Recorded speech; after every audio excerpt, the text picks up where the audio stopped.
Saudara, sedikitnya 40 perwakilan dari guru kontrak baca tulis Quran BTQ dari sejumlah sekolah dasar di wilayah Kabupaten Aceh Timur melakukan aksi membaca surat Yasin di depan halaman kantor Distrik Aceh Timur.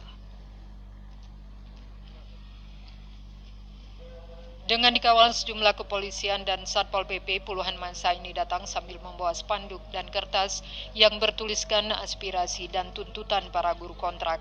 Aksi yang dilakukan oleh para guru kontrak ini dengan membaca surah Yasin dan doa bersama. Dilanjutkan orasi menyampaikan tuntutan.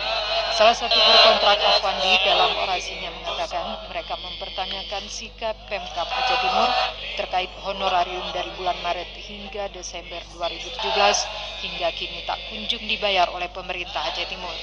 Menurutnya selama ini mereka selalu dituntut kerja ekstra, namun ketika mereka meminta hak mereka tidak dihiraukan.